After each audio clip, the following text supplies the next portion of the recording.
Louis Napoleon Bonaparte, the nephew and namesake of the great Napoleon, once said, "March at the head of the ideas of your century, and these ideas follow you and support you. March behind them and they drag you after them. March against them and they overthrow you." In the spring of 1870, all appeared resplendent for Louis at the imperial birthday celebrations held at Chalons. There, amid an adoring throng of beaming sous-lieutenants, jewel-bedecked matrons, and field marshals weighted down with gold braid and mustache wax, France's second emperor stepped forth once again, in the manner of the ancient Caesars, to receive the heartfelt tribute of his valiant legions.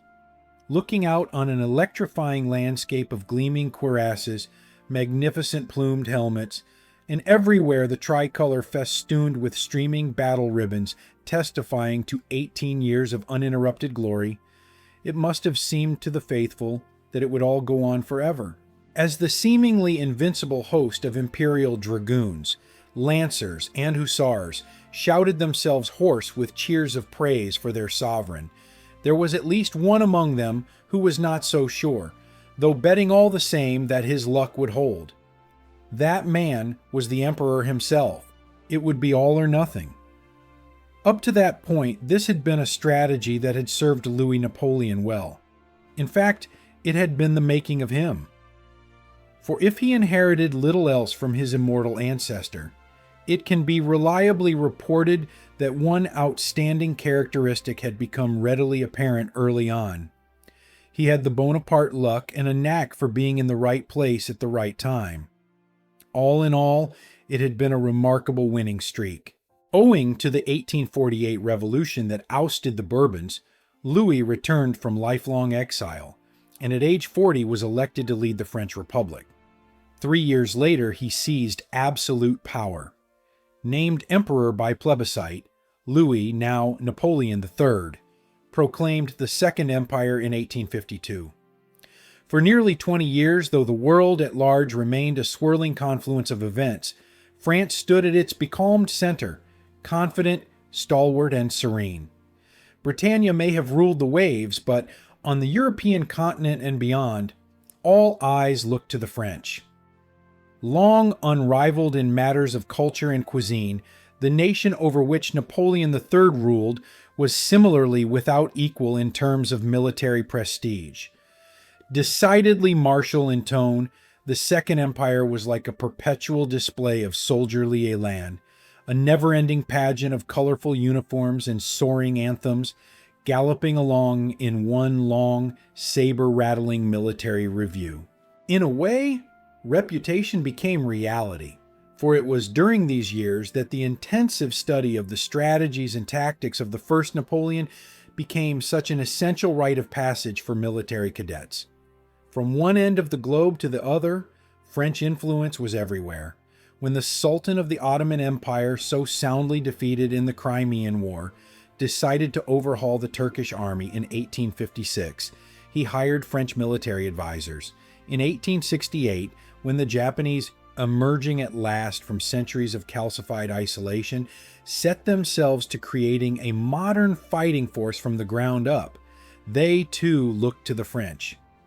In North America, the French could rightly boast of their disciples on either side of the Mason-Dixon line. When Union and Confederate armies clashed, both sides wore the ubiquitous French forage caps, the kepi, and a uniform that was decidedly Gallic in style. Each army even boasted whole regiments of gaily clad zouaves, wearing the distinctive headgear and wide pantaloons of France's Algerian colony in North Africa. Accordingly, it had come as no surprise to anyone that when Napoleon III sent his vaunted army against the Austrians in 1859 in an attempt to drive their occupying forces out of most of northern Italy, the result was victory. For the self-appointed champion of Italian nationalists, this short, sharp little war had merely been in keeping with his avowed belief in the principle of nationalities. But that victory, which seemed for so many to have been a foregone conclusion, masked some uncomfortable truths. The fact was that when the two foes faced off against each other, at Magenta and again at Solferino, The extremely costly contest had actually been a lot closer than most observers had realized. For all their supposed superiority in the profession of arms, the French war machine had, in reality, proved to be just slightly better led, and only marginally better prepared than the more lumbering Austrians. This seemed to have been lost on most of the foreign correspondents of the day, and was of course blithely ignored by the French themselves, who hailed their emperor as a conquering Caesar when he returned to Paris in triumph at the head of his troops. The great gambler had survived to play again another day. Scarcely 7 years later, in 1866, a terrifying vision of the future took shape in the lands of the Habsburgs that provided cold comfort to the Emperor of the French. There, at Sadowa, in a military campaign of lightning speed and frightening efficiency, the North German kingdom of Prussia, determined to secure political dominance over her southern German cousins and end Austrian meddling in the region, once and for all, caught the hapless, thoroughly antiquated Austrian army completely off guard and smashed it to pieces, forcing the Austrian Kaiser, a thoroughly humiliated Franz Joseph II, to sue for peace with almost unseemly haste. The lesson was not lost on Napoleon III, who knew in his heart, if no one else did, that at Magenta and Solferino, his army had only barely managed to prevail over the same Austrian regiments that the Prussians had just so handily thrashed. When, in the aftermath of the Battle of Sadowa, it became obvious that the Prussian infantrymen, equipped with the Teutonic gunsmith Dreiss's latest repeating rifle design, the so-called needle gun, had simply outclassed his muzzle-loading Austrian counterpart in terms of accuracy, range, and rate of fire. Napoleon III championed the development of the Chassepot, a 43 caliber cartridge firing rifle that, with twice the range, was actually superior to the needle gun. Within 4 years, 1 million of these breech-loading rifles had been produced. Moreover, taking note of the American Gatling gun that had only recently made its debut in the last stages of the Civil War, a French version of this embryonic machine gun, a 26-barreled crank-operated man-killer known as Themitrailleuse was also developed and hurriedly rushed into production. Although he was loath to admit it, Napoleon III, alarmed by the sudden shifting of the balance of power in Central Europe, had clearly been hedging his bets.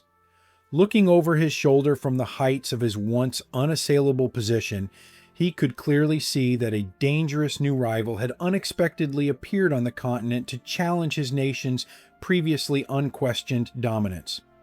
Over the course of the next few years, as an increasingly arrogant Prussia began flexing its newfound muscles, it became more and more obvious that the French rooster and the Prussian eagle were predestined to face off against each other one day and let the feathers fly.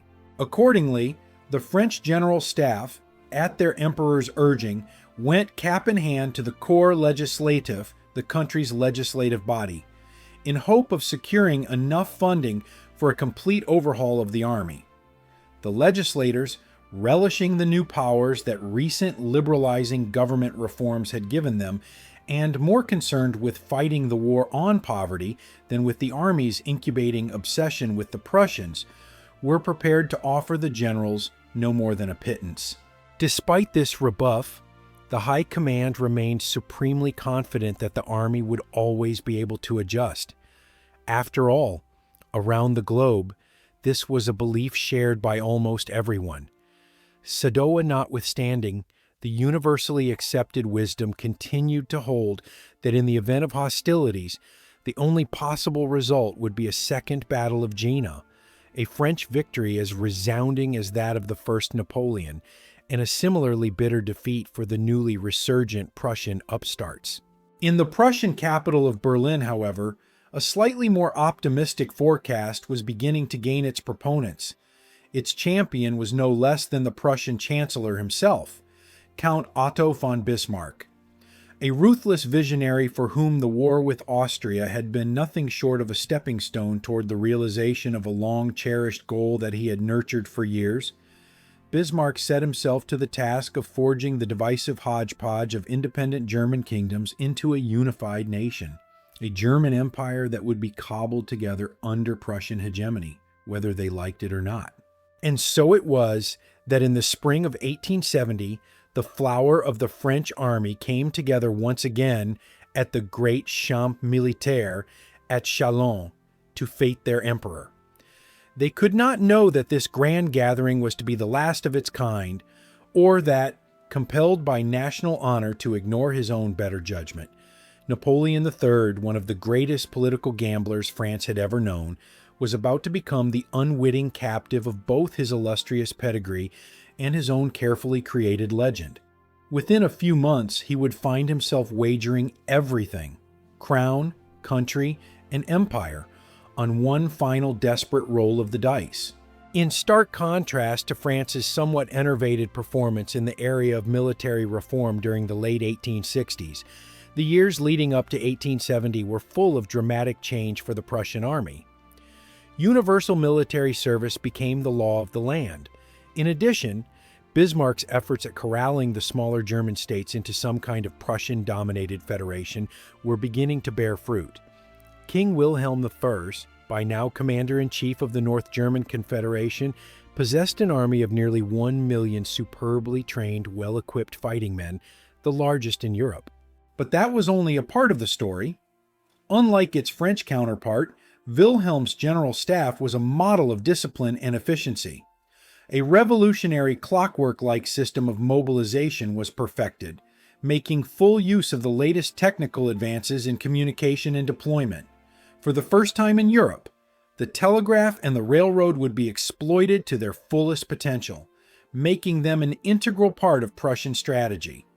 By the end of the decade, everything was in place. All, that is, except a reason for Bismarck to make his grand move. In the summer of 1870, this chance literally landed in his lap. 2 years earlier, Isabella II, the corpulent, debauched Queen of Spain, had been pitched from her throne in a coup led by her exasperated Prime Minister, Juan Prim.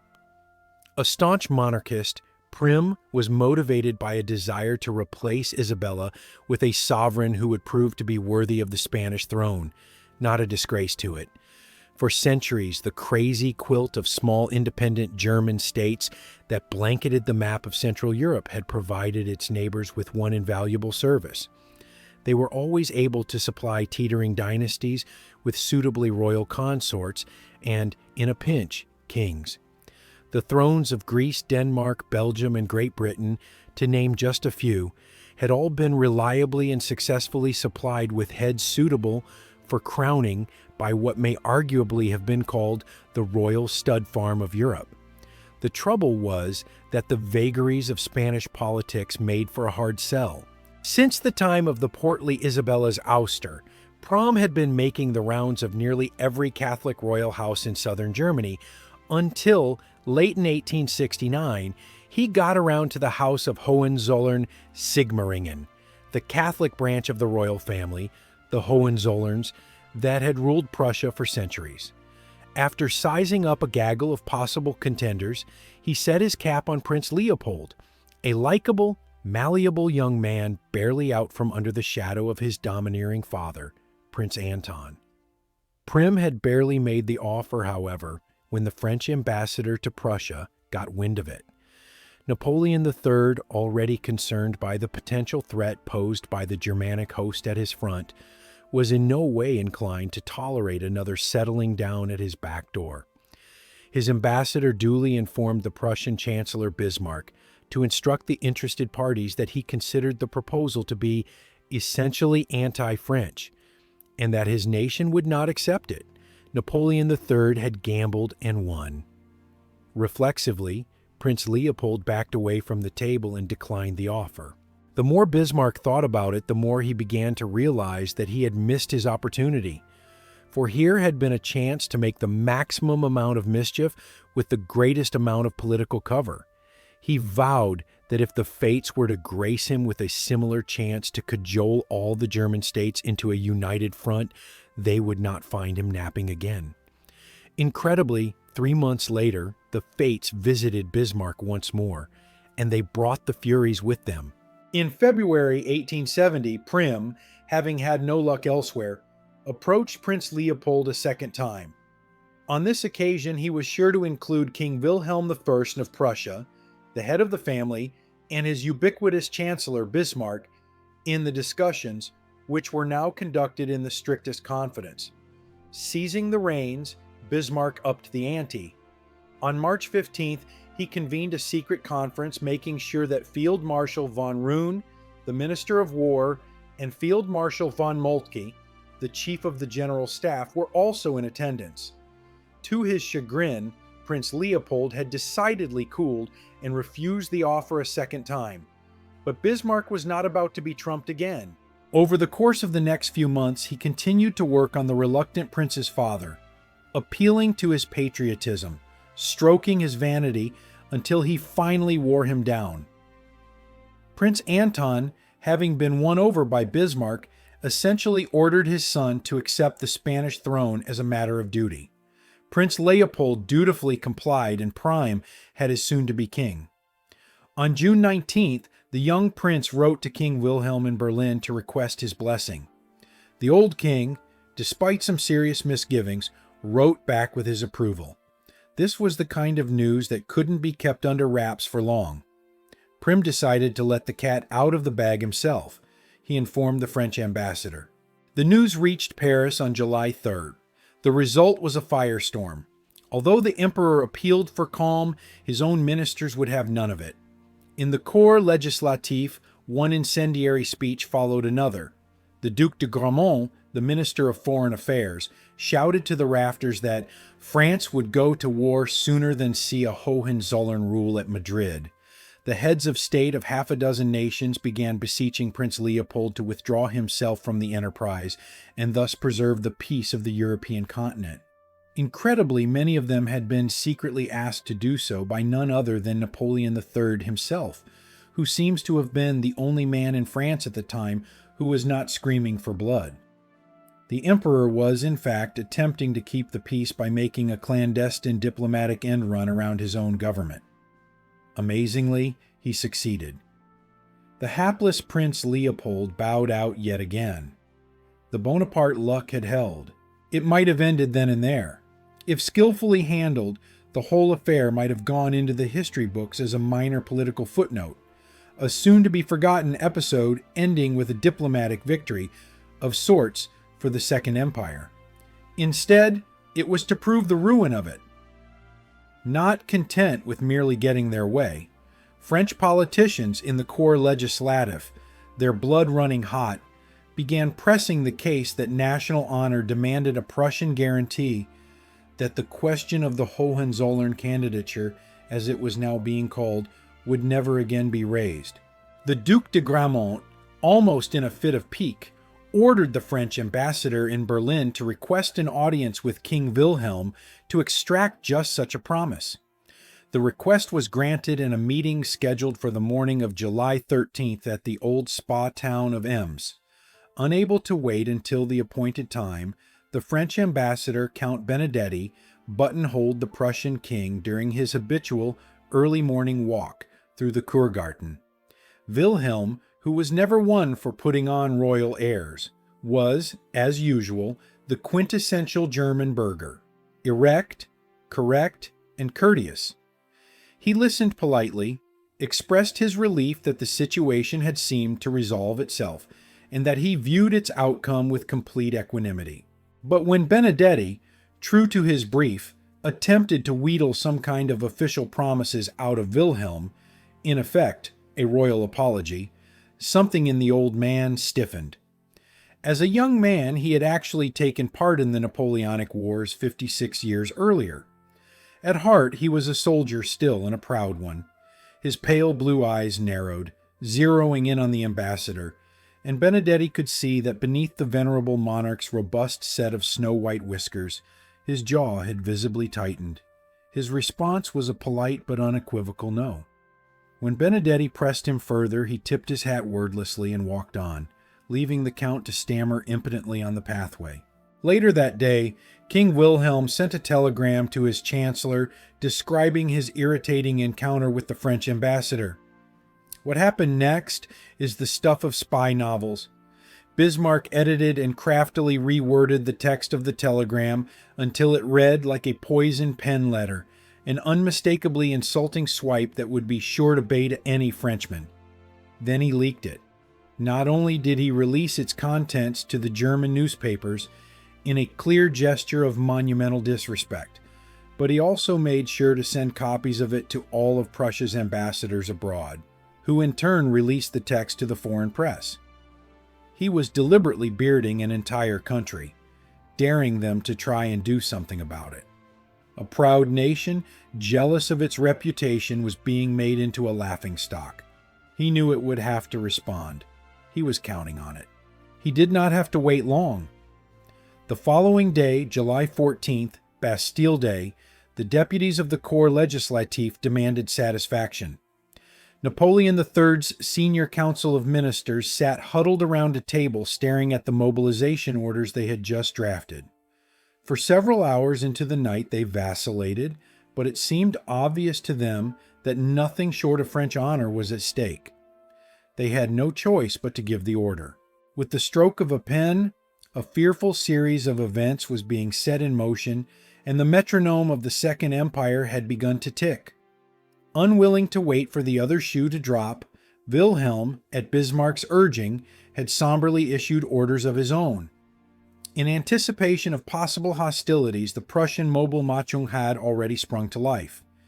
Bound by treaty and boxed in by Bismarck's machinations, the southern German kingdoms of Bavaria and Baden were compelled to follow suit, ordering full mobilization on July 16th, with Württemberg following suit on the 18th. That very day, France declared war on the lot of them. Provoked beyond all endurance by a cunning and skillfully executed conspiracy into being the first one to actually sever the peace, she was like a majestic stag being maneuvered to its doom by a patient hunter. As the campaign began, she could not see that for all her magnificence and courage, she was but one short step away from toppling into the deadfall. In sharp contrast to their emperor, who is said to have wept openly in the final hours of peace, the population of Paris went mad with joy at the news that their nation was now at war with the Prussians.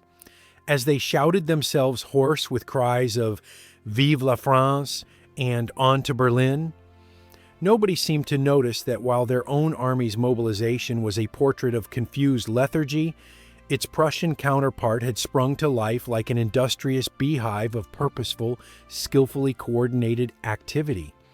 It didn't seem to concern them that in the 2 weeks that followed the mobilization order, the French Army of the Rhine, as the chosen instrument of Gallic retribution was now being called, had only managed to assemble and equip a little more than half of its men. The fact that in roughly the same period of time, 183,000 of their adversaries had been outfitted in Prussian blue and issued the characteristic spiked helmet, the Pickelhaube, and that 400,000 of them were already massed on the French border scarcely caused a ripple of anxiety. That they were backed by an arsenal of 1,440 cannon, including 500 of a revolutionary steel-cast, breech-loading design by the armaments wizard Alfred Krupp, likewise worried no one. King Wilhelm's high command had nearly taken it as holy writ that the vanguard of a coming French onslaught would soon be besieging their headquarters at Mainz. They had done all they could, defensively, to brace themselves for an anticipated spoiling attack reaching from the Saar Valley to the Rhine. The Prussians watched and waited with a growing sense of astonishment as the days went with no real signs of any kind of enemy activity. Slowly, it began to dawn on them that the opening moves in this deadly game might well fall to them. Commenting on this surprising turn of events, Friedrich Wilhelm, the Prussian crown prince, spoke for a great many in the Prussian ranks when he confessed to his diary his utter amazement that for all of the meticulous planning that had gone into the formulation of their initial defensive posture, it was becoming increasingly obvious that the initiative was theirs to take. That "we shall be the aggressors," he wrote. Whoever could have thought it? If indeed the Prussians were beginning to see the shape of things to come from an entirely new perspective, The French could not have been more blind to the perilousness of their situation. Vainglorious and fatally arrogant, they were the proud inheritors of the most storied reputation for martial valor since the days of Alexander. Accordingly, they saw no reason why they should be hurried into the bloody business of smiting the hopelessly provincial Goths, who had dared to challenge their time-honored, globally acknowledged preeminence in the profession of arms. Elan would carry them through. What did it matter if the vaunted French army actually had 30% fewer field pieces than their Prussian opponents? After all, they had the blood of their legendary forefathers, the great Napoleon's legions, running through their veins. Unfortunately for the French, it did matter. In fact, it mattered a great deal. The truth was that their armed forces had failed to keep pace with the most recent technical advances in the field of military ordnance, and were still relying on muzzle-loading bronze cannon, which, apart from the rifling of their barrels, were not all that different from the ones the French army had employed the last time they'd fought against the Prussians at Waterloo in 1815. As was soon to be made devastatingly clear, the French cannon were completely and utterly obsolete, especially in comparison with the 500 steel-cast breechloaders in use in the Prussian army by 1870. That was their Achilles heel. For nearly 2 decades, the French army, like their emperor, had slavishly worshipped at the altar of the first Napoleon, effectively aping a storied romantic past that had died at the hands of Wellington and von Blücher 55 years before. Having dedicated themselves to reviving the grandeur of that lost era and of refighting the great campaigns of yesteryear, they had failed to safeguard their own future. So it was that on July 28, 1870 at Metz, a venerable old fortress city on the Moselle River, the 62-year-old Emperor Napoleon III, aging, ill, and by now plagued by gallstones so severe that he couldn't even ride in a carriage without experiencing excruciating pain, somehow managed to haul himself up into the saddle to say a few words to the Army of the Rhine.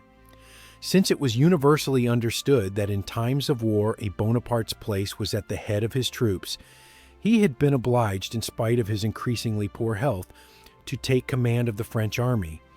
Although he could boast a closet full of gold-braided uniforms and a host of gilded medals, the truth was that for all the martial trappings he so adored, this genuine heir of the great Napoleon could scarcely comprehend a field map, much less master the complexities of military strategy and tactics. Nevertheless, prisoner of his own honor and inflated reputation though he was, Napoleon III was determined, at least, to shoulder the responsibilities in this hour of crisis attendant to both his title and his famous name in the hopes of achieving another Solferino. His order of the day, issued later that evening, said it all. Whatever may be the road we take beyond our frontiers, we shall come across the traces of our fathers. May we prove worthy of them. Metz in the province of Lorraine was just a short distance from Prussia. The massive French thrust across the border that the Prussians had been so sure was coming was exactly what Napoleon III's generals had in mind when they decided to marshal the entire French army there and in the adjacent province of Alsace.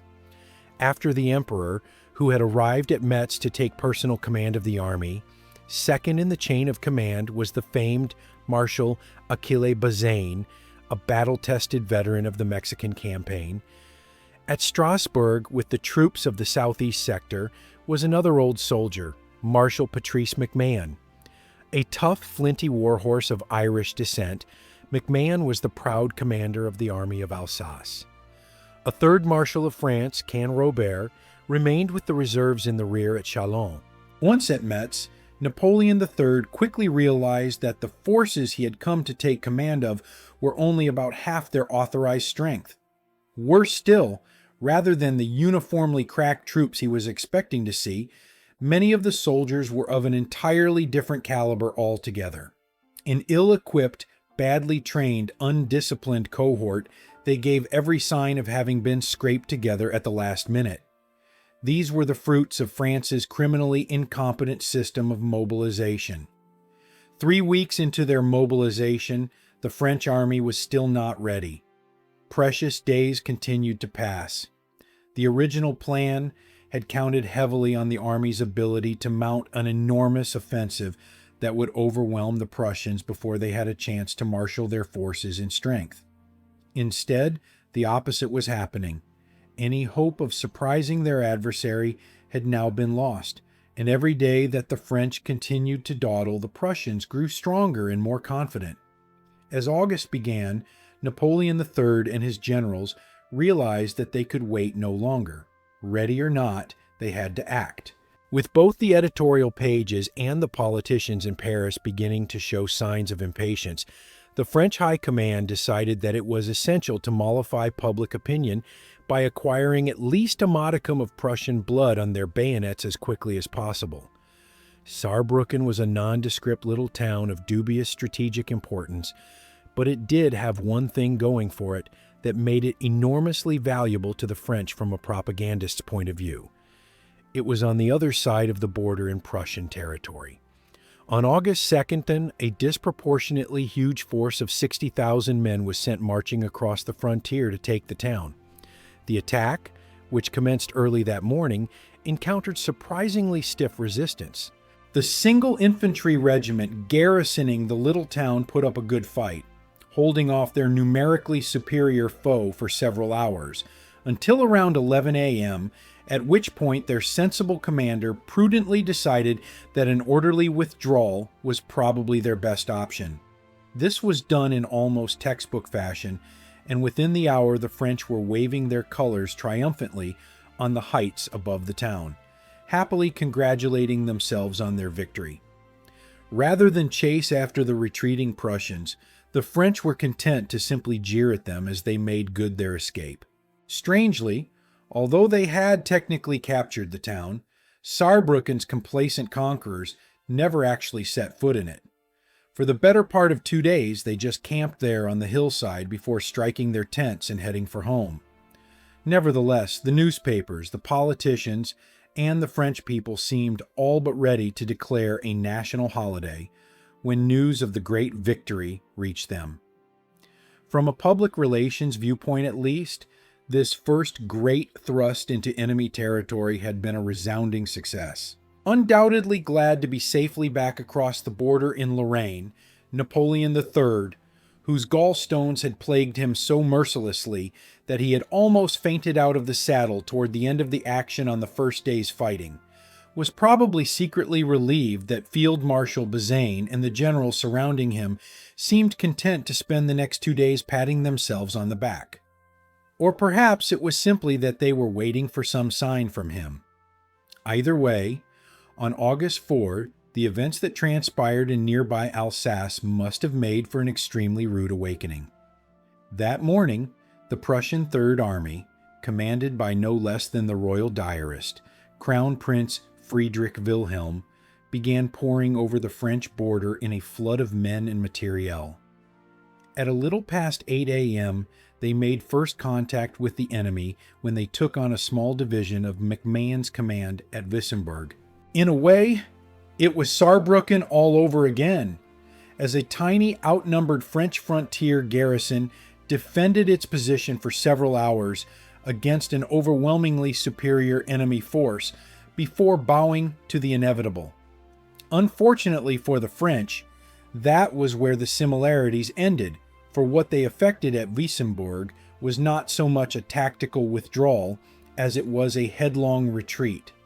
Having managed to hold the line until about 3 p.m., what was left of the garrison's complement, by now thoroughly decimated by the determined Prussian assault, simply broke and fled, rushing through the nearby vineyards in complete disorder. Their commanding officer, in a harbinger of things to come, had been blown to pieces by an exploding shell. Just a few miles south at Froschwiller, Marshal McMahon remained as cool as a cucumber. He had only recently moved the bulk of his command there from Strasbourg when news of Wissembourg reached him. Taking full advantage of the region's topography, he deployed his men along a commanding position on Froschwiller Ridge. Considering the Prussians had outnumbered his men at Wissembourg by something like 8-1, the fact that they had managed to carry the day seemed hardly surprising. Supremely confident, McMahon was so doubtful that the Prussians would dare to challenge his position on the ridge that he didn't even think it necessary to dig defensive trenches. He was somewhat less sanguine on August 6th, when in the early morning hours forward elements of the Prussian Third Army suddenly came into contact with his troops. Having literally stumbled into each other, the accidental encounter escalated quickly and ferociously, until by noon it had developed into a major battle. The Prussian attack on Froschwiller, which McMahon was convinced would never happen, transformed a sleepy little corner of Alsace into an abattoir. This time, as the Prussian commanders launched wave after wave of men into the fray, they were met by resolute Frenchmen who fought back with furious courage, stubbornly refusing to submit. But it was not enough. The Prussians were also brave and out for blood. Despite heavy losses, they continued to advance against the murderous fire being laid down by the French infantry with their chassepôts. Neither the French soldier nor his rifle were found to be wanting, but the French artillery was. It was at Froschwiller that the steel-cast breech-loaders made their terrible debut. The cannon that experts the world over had looked upon with skepticism and scorn during the many years of research and experimentation it took to produce them, now announced to the world in thunderous tones that the Bronze Age was dead. Performing with a previously undreamed of range and rate of fire, and a devastating accuracy that stunned both Frenchmen and Prussian alike, the Krupp cannon made the suddenly old-fashioned muzzle-loading bronze field pieces of their adversaries look like something out of the Middle Ages by comparison.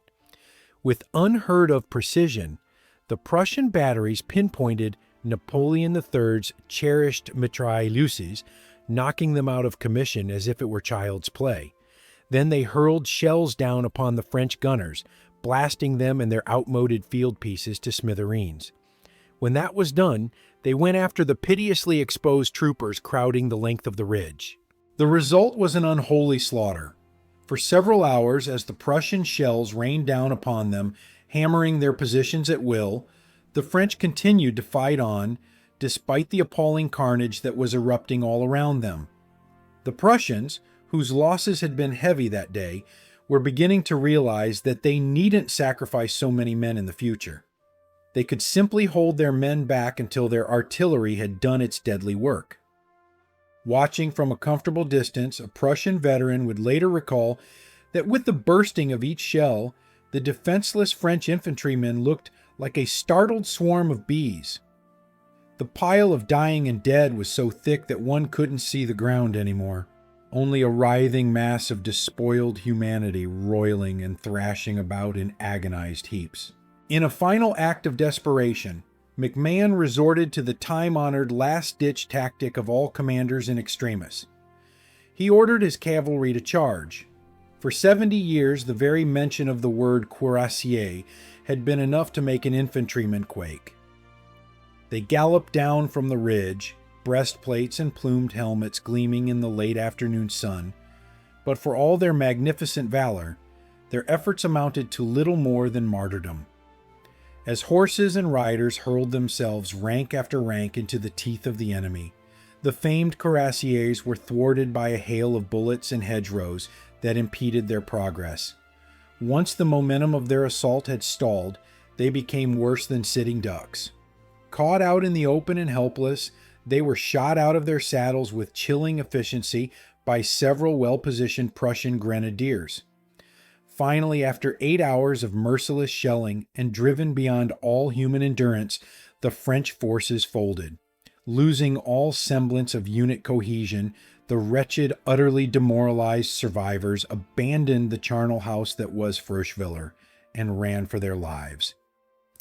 By 4:30 p.m., McMahon and what was left of the once proud army of Alsace were in headlong, panicked retreat. Behind them, 11,000 dead and wounded, nearly half the army's original strength, lay sprawled about the battlefield. On the same day that McMahon watched helplessly as half his men were slaughtered around him, another proud soldier, General Frossard, commanding the Second Corps of the Army of the Rhine, watched his situation devolve into yet another ignominious defeat 40 miles to the northwest at Spicheren. After returning to French soil after the attack on Saarbrücken, he too had taken up an excellent position on high ground.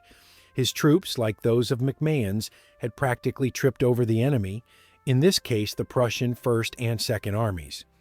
Had Frossard only made use of the 3 divisions of reinforcements that were available to him less than 10 miles away, things might have been different.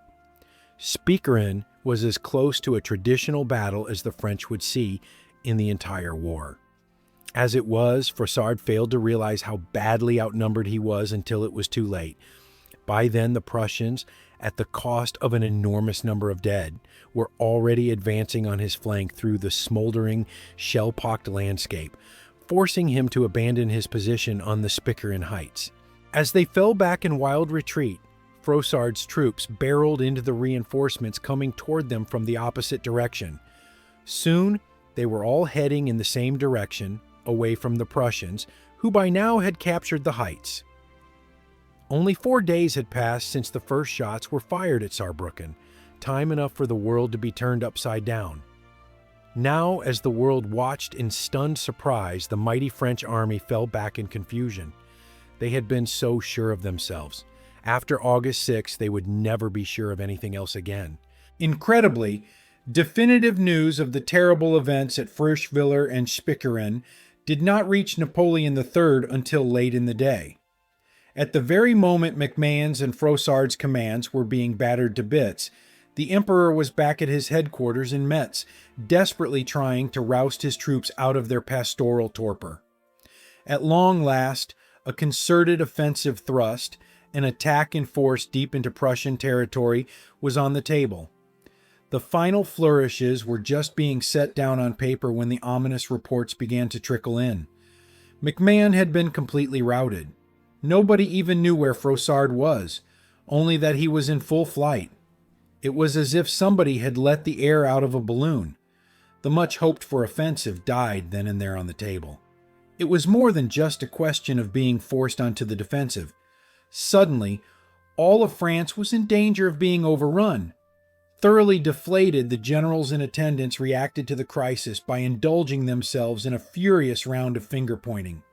The impact of it all struck the Emperor like a bullet.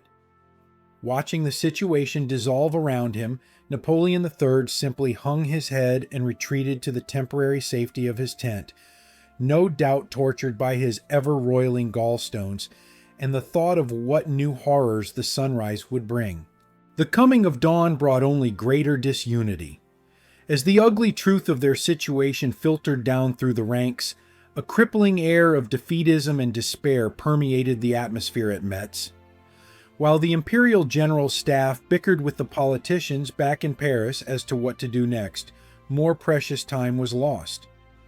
With thoughts of defending the capital, Napoleon III had wanted to march the Army of the Rhine back to Paris, but was quickly advised that a return to the city under the cloud of so catastrophic a defeat would have dire consequences for the dynasty. Moreover, over the course of several days, and with excruciating delicacy, it was tactfully put to the Emperor that in light of the gravity of the situation, the subsequent conduct of the war might best be left to the professionals. It was suggested that Chalons, where what was left of the imperial luster might aid in the raising of yet another army, would be a more prudent choice, and that assuming more of a figurehead type of role might better suit his obviously flagging health. For a Bonaparte and an emperor, it must have been a devastating rebuff, but he was anxious to do what was best for France and kept his private thoughts to himself. Exhausted, Napoleon III agreed to go. As for the Army of the Rhine, the baton of command was passed with equal parts haste and reluctance to Marshal Bazaine. He had received orders from the Emperor himself to evacuate Metz and make for the old fortress city of Verdun before their line of retreat was completely cut off by the Prussians, whose Second Army was already ramming its way deep into the French countryside just south of Metz, coming between them and the capital. At Verdun, it was hoped that Bazaine might be able to join hands with McMahon, who was thought to be somewhere in the area, the latter having stubbornly ignored a previous order to fall back on Metz in the aftermath of the unmitigated disaster at Froschwiller. Finally, on August 14th, a full 8 days after the dire events of August 6th, Bazaine, reluctant to leave so well fortified a base, began moving the army of the Rhine out of Metz.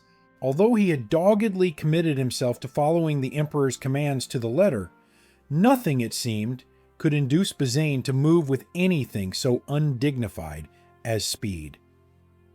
Despite the fact that von Steinmetz and his Prussians were still coming on with a vengeance, following close on their heels, Bazaine conducted the withdrawal at a leisurely, almost slothful pace. Disorganized and chaotic, the columns that tramped their way along the crowded, dusty road to Verdun began to look more like a band of refugees than an army. Directly to the south, the Prussian Second Army, under the command of another of Wilhelm's sons, Prince Friedrich Karl, was moving parallel to them. Easily outpacing Bazaine, the Prussians raced ahead until, on August 15th, they were able to swing round in a northern arc along the Metz-Verdun road, completely cutting off the French line of retreat, much as the emperor had feared. Just about this time, a corps of Prussians slammed against Bazaine's army at Resenville almost by happenstance.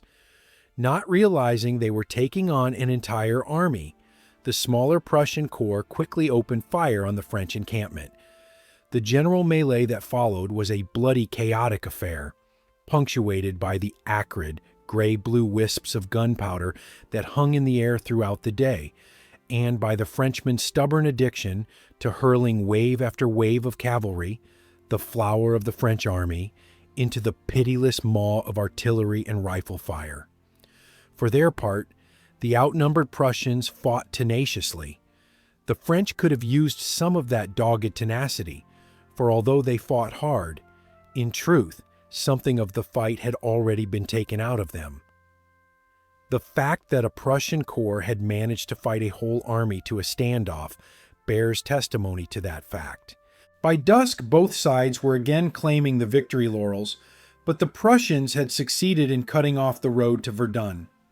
On August 17th, Bazaine, who had never really wanted to leave the fortress at Metz to begin with, now sought to abandon the withdrawal to Verdun entirely and somehow get his command back to Metz, even as his putative sovereign was on a train rushing in the opposite direction toward Chalons.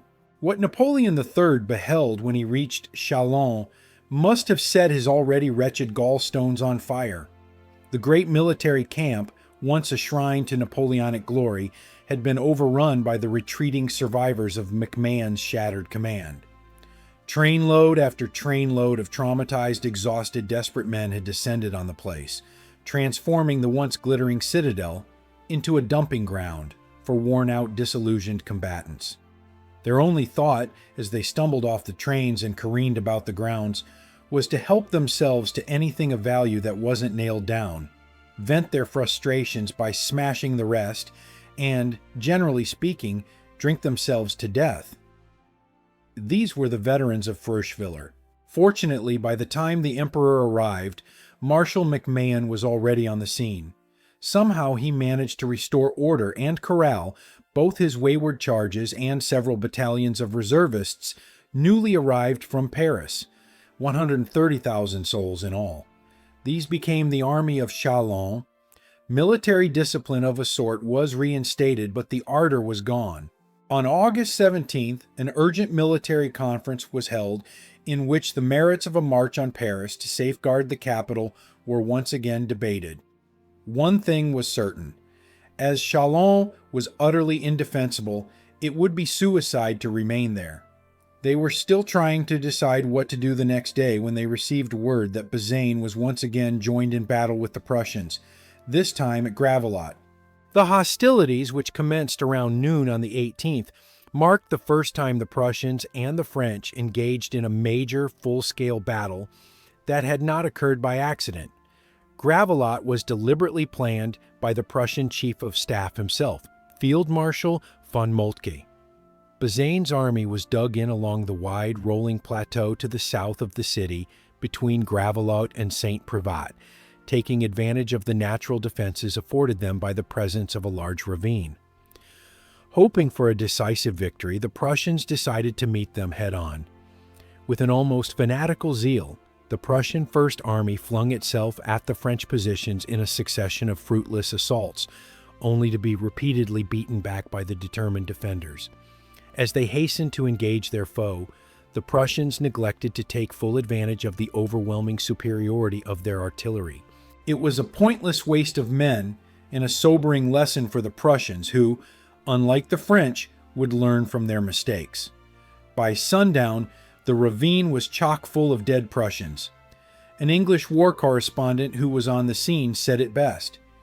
The deep ravine was a horrible pandemonium wherein seethed masses of German soldiery, writhing under the stings of the mitrailleuses. The Prussian First Army, having lost twice as many men as the French, fell back in shock. The French had finally given the Prussians a first-rate drubbing. But once again, incredibly, no order was given to capitalize on their gains and pursue the enemy. Bazaine's eternal caution again asserted itself, nullifying the valiant efforts of his men. Thanks to Bazaine's failure to seize his chance, the enemy was allowed to pull back unhampered. Before the night was over, the Prussians had recovered. In bitter fighting, their Second Army managed to wheel around and outflank the right wing of the French forces to the north of Gravelotte, forcing them to retire in confusion. Reinforcements might have saved the day. As it was, the French right wing had no choice but to cut and run all the way back to Metz. The following day, August 19th, Bazaine himself withdrew to Metz, taking the rest of his army with him, ostensibly to rest and regroup. With that, 150,000 crack troops simply walled themselves up for the duration. No one was more surprised than von Moltke when he realized that the Battle of Gravelotte had ended in yet another victory for Prussia.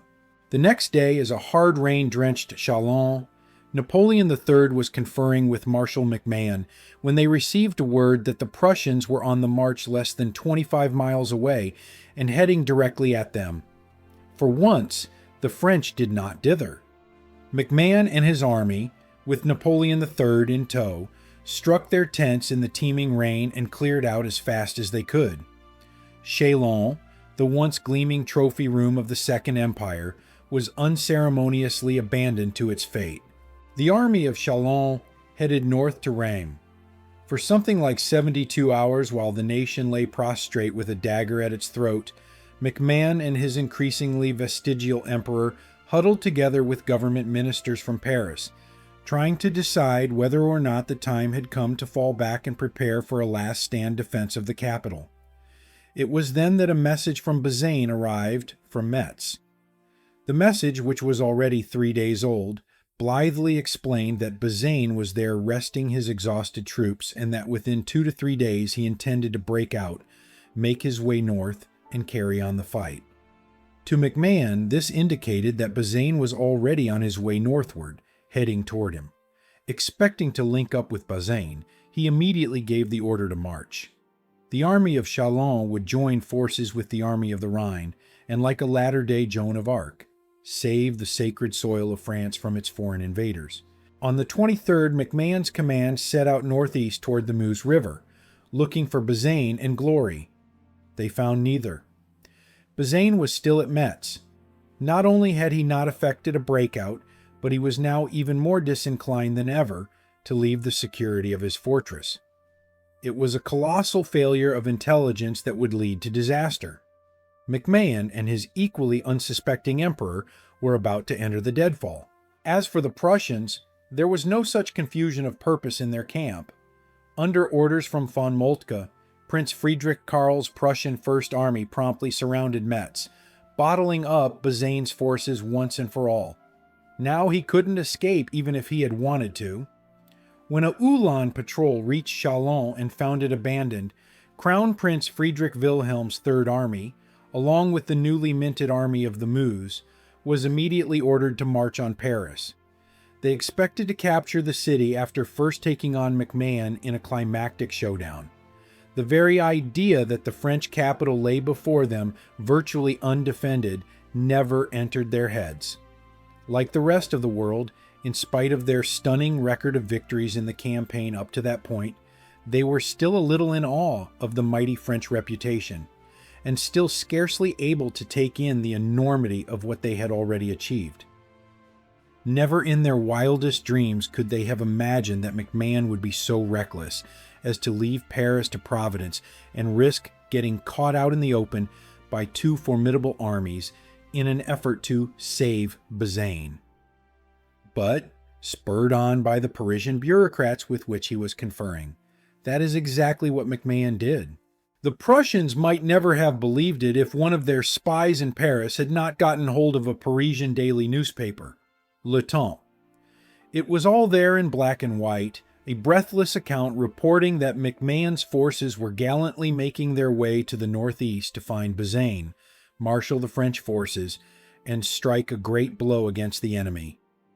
When a copy of the newspaper reached von Moltke late in the evening of the 25th, he quickly ordered his two armies marching on Paris to veer north instead to find and destroy MacMahon.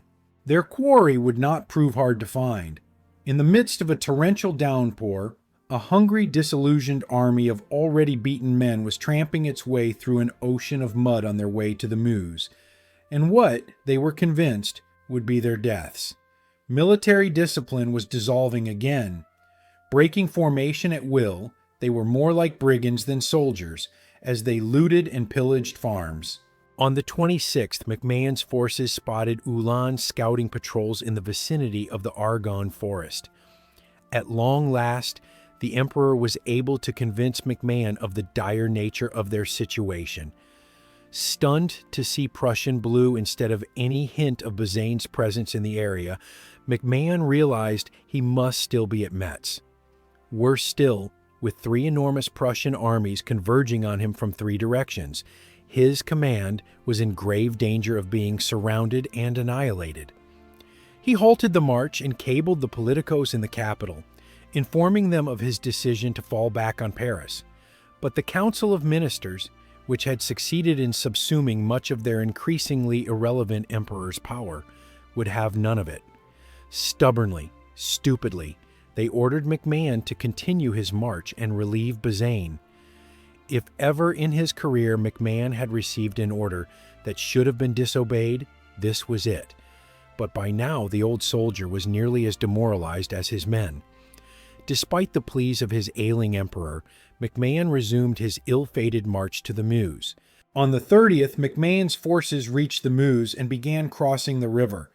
The northern sector of his command managed to make the crossing relatively unhampered, but the southernmost body of his army, the 5th Corps under General de Failly, having already encountered Prussian troops the previous evening, were caught out in the open in the early hours of the morning on the rolling hills upon which they had encamped for the night. There, just outside the village of Beaumont, the Prussians caught up with them a second time and began raining shells upon the exhausted, disoriented men. Although some bravely held their ground, most simply ran for their lives in every direction in a desperate attempt to escape the relentless hail of Kruppstahl. Officers begged them to stand and fight. An 11th-hour cavalry charge was thrown against the Prussian batteries in a useless act of sacrifice. As the panic-stricken soldiers rushed the bridges, clawing and climbing over each other, in a frantic effort to get across, hundreds of men fell into the water while dozens more jumped in a futile attempt to swim for it. Laden down by their packs and greatcoats, nearly all of them drowned. In all, more than 7,000 Frenchmen died in those terrible hours at Beaumont. With the Prussians in hot pursuit, and with almost nowhere else to go, MacMahon ordered his traumatized soldiers to make for the closest town, a tiny nondescript place 7 miles from the Belgian border that had scarcely changed since its medieval heyday. Its name was Sedan. Although the sight of the little fortress town's 17th century walls did little to rally his heart, Marshal MacMahon thought that the high ground at the northern edge of the town was a position magnifique from which to mount a defense. There were others on hand, however, who could only shake their heads in disgust. Sitting ashen-faced by the light of a campfire that night, General Auguste Ducrot, who had somehow managed to survive the meat grinder at Fürchwiller, grimly predicted the fate he knew was in store for all of them. "We are in a chamber pot," he said wearily, "and we are going to be shat upon." By the evening of the 31st, the Prussians were already moving to encircle the town. "Now," said a jubilant Field Marshal von Moltke, "we have them in a mousetrap." He was right. On the morning of September 1st, an amazing procession made its way up to the top of a hill just above the village of Frenois. Helped along by a glittering escort of imperial life guards, King Wilhelm I led a gilded hodgepodge of assorted officers and aristocrats from the various German kingdoms, and several foreign military observers, including General Philip Sheridan of the United States, to what would prove to be the perfect location from which to witness the death of the old order in Europe. Squinting through Wilhelm's telescope or the field glasses obligingly provided by aides, they could clearly see the swirling waters of the Meuse a short way off, and beside it, the tiny town in which MacMahon, his tattered troops, and, unbeknownst to the Prussians, the Emperor of the French lay cornered. They were so close that they could even make out the people gliding up and down the streets. The town was surrounded by undulating valleys and quaint little farmhouses. At its northern edge loomed the pine forest of the Ardennes. It was all too beautiful. Below the august group on the hill above Frenois, the future battlefield spread out before them in the shape of a triangle, its base facing Wilhelm and his guests. Sedan itself lay in the center of the base, with the villages of Flowing and Bazet, respectively, occupying the western and eastern corners of the base. A road running northeast of Flowing formed the left side of the triangle, while another running northwest along the valley of Givonne formed the right. At the apex of the triangle, where the two roads came together, lay Olly Farm. The hilly, wooded landscape located within the triangle sloped downward toward the base. There in the valley of the Meuse, the French army peered over the walls of Sedan into the early dawn, watching their prospects disintegrate by the hour. Had they moved with purposeful action, they might yet have avoided the encirclement. As it was, they were on the verge of being completely surrounded.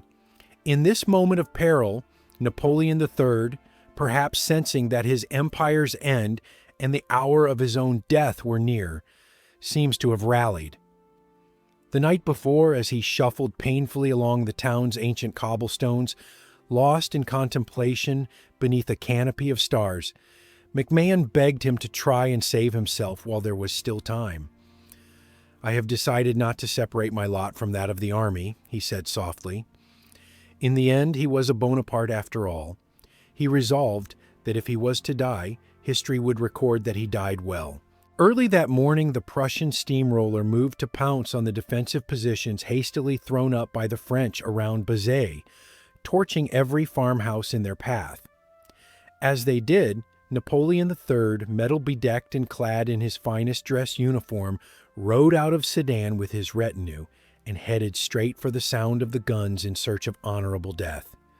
Marshal MacMahon must have had the same idea, for as the Emperor galloped toward Bazet, he was greeted by the sight of the old marshal being carried back up the road to Sedan on a litter, a shell fragment lodged in his leg. Unable to remain in command for the time being, MacMahon was barely on the surgeon's table when his subordinates began to squabble with each other over who was entitled to take command. All the while, their emperor was searching the battlefield for an honorable way to die. While his staff, at the emperor's urging, took shelter behind a wall, Napoleon III, in the company of 3 officers, galloped to the top of an exposed hill. Leaving the men behind him, he rode on farther still and then halted, waiting for death. Shells and gunfire erupted around him, and at one point his orderly, who was a little farther behind him, was literally blasted out of his saddle. But each time, as the smoke cleared, the emperor remained unscathed. On he rode while shells burst all around him, up along the ridge of the valley of Givonne.